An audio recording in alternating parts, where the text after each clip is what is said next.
السلام عليكم. معاكم احمد حسام. فيديو جديد بقى، مش لايف جديد. هنوقف لايف شويه الفتره دي لظروف في الحقيقه خاصه بيا، منها ظروف تقنيه ومنها ظروف شخصيه. مش شخصيه بمعنى شخصيه، لكن ضيق الوقت ومش عارف اظبط وقت اللايف بالظبط. وكل مره لايف يا جماعه بيحتاج ان كل يوم اثبت ميعاد، وده صعب معايا، صعب مع شغلي ومع حياتي. يعني انا مثلا بقالي 4 5 ايام مش عارف اصلا اصور حاجه، ما بفتحش تقريبا، لاني كنت مسافر ومشغول جدا مع العيله، فما عرفتش. ناس كتير قوي اشتكوا من الصوت، قالوا الصوت فيه حاجه. دورت ورا كل حاجه، غيرت المايك 3 مرات، عملت حاجات كتير قوي، برضو مفيش فايده. فقررت ان انا اعمل فيديوز عاديه لحد ما واحده واحده ان شاء الله هنرجع نعمل لايف تاني. انا بحب اللايف اكتر لان في انتر اكشن، في حاجات. يعني انا بالنسبه لي بحب اللايف يعني، لكن الفترة دي هنمشي كده واحدة واحدة. المهم نخش في الموضوع على طول. آه جون ادوارد حدد ان هيبقى في سقف رواتب بالاتفاق مع حسين لبيب، واعلى رواتب في الفرقة هتبقى 20 مليون جنيه، وهما 2 بس اللي بياخدوها، عبد الله السعيد والونش. والاجانب طبعا، حتى الاجانب تخيلوا مش هيعدوا الرقم ده. كان دايما يقول لك اعلى رواتب المصريين، والاجانب دي حاجة تانية. لا، في الزمالك السنة دي كل الرواتب واحدة، او كل السقف واحد. يعني حتى السقف بتاع المصريين اللي هو 20 مليون هو ما يوازيه بالدولار 400 ألف دولار. هيبقى برضو أعلى أجنبي بياخد فيها، بياخد الرقم ده يعني. فده بيتعارض مع الصفقة السوبر اللي هم عاملين يقولوا عليها هنجيب فيرود سوبر، هنجيب حد، هنجيب حد.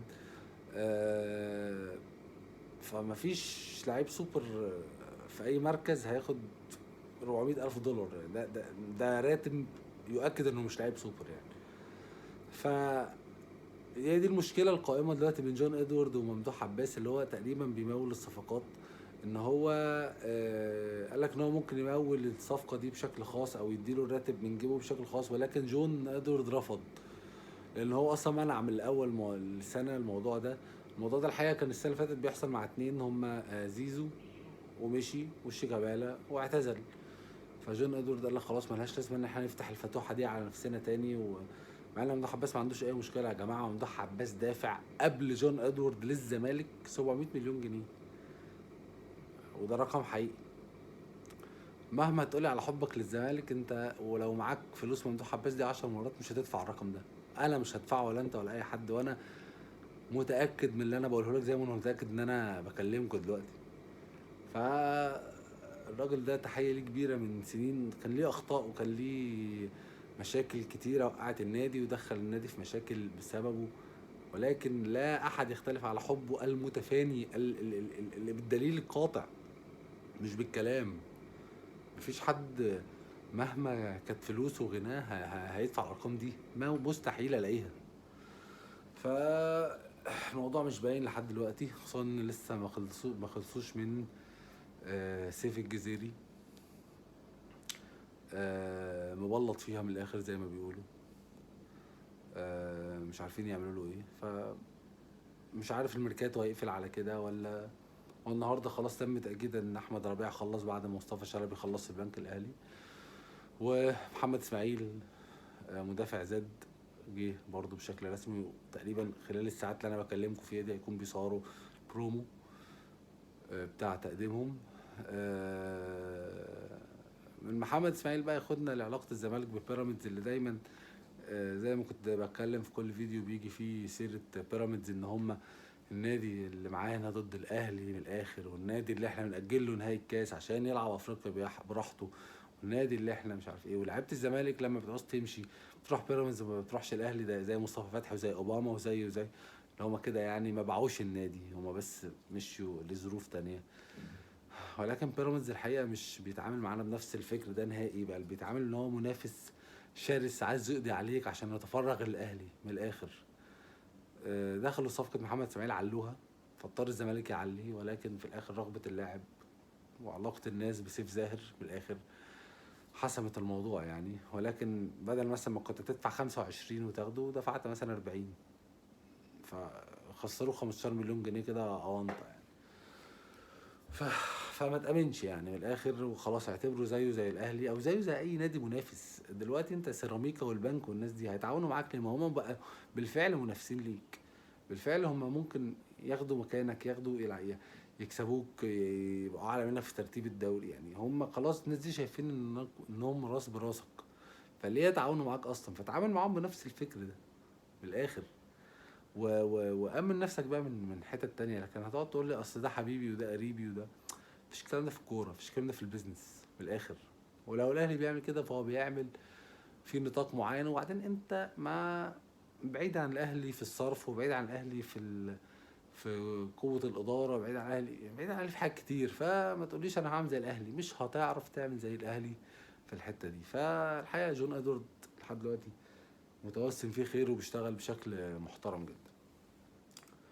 الحاجة الأخيرة اللي عايز أقولها النهاردة، مش هنطول قوي، إن محمد الشناوي عمل أزمة في المعسكر بتاع الأهلي في تونس، وعمل طلب، يعني قعد يتكلم مع الناس إن عنده مشكلة، وطلب بشكل عاجل إنه يجتمع مع كابتن الخطيب. لما لعيب يطلب وبالذات كابتن الفرقة إنه يقعد مع الخطيب، دي في حاجة كبيرة. عرفنا من مصادرنا إن المشكلة في المعسكر من قناة الأهلي. تخيلوا، قناة الأهلي مهتمة كل الاهتمام باللعيبة الجديدة والصفقات الجديدة واللعيبة اللي جاية من الزمالك، ورمية خالص اللعيبة القديمة. ودي الأزمة اللي احنا قلنا إنها هتحصل من فترة. مش الأزمة هتحصل ما بين اللعيبة القديمة اللي هم الشناوي وياسر إبراهيم والشحات وطاهر وقفشة والناس دي، اللي هم شافوا إن هم جابوا أفريقيا وعملوا الإنجازات دي كلها، واللعيبه الجديده اللي هم جايه من الزمالك، اللي هم بيفرقعوا السوشيال ميديا، اللي هم هم اللي بيجيبوا الريتش، هم اللي هو اصلا الاهلي جايبهم عشان يغيظ المنافس ويكيد المنافس ويقتل المنافس معنويا ويعمل كل ده. فازاي مش هنستغل اللعيبه دي؟ فحاصل كده تاتش ما بين اللعيبه الحرس القديم واللعيبه اللي جايه الجديده بالصفقات الجديده، حتى اللعيبه اللي مش جايه من الزمالك زي تريزيجيه وزي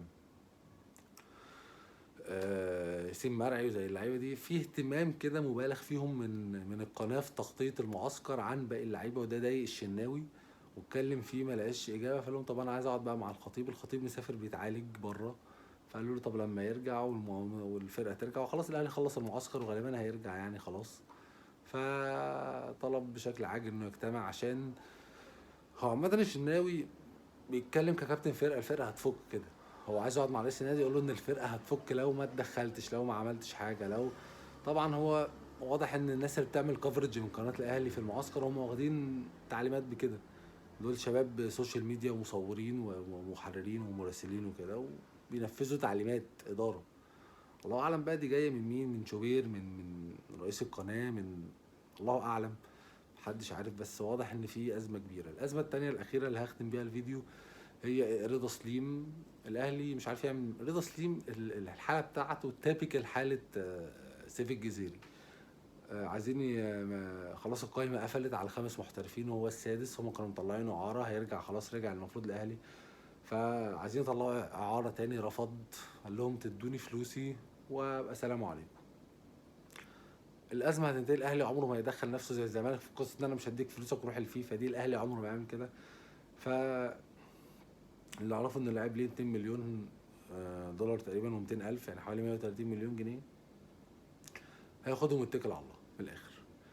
بس طبعا فلوس، بص مهدره قد ايه يعني.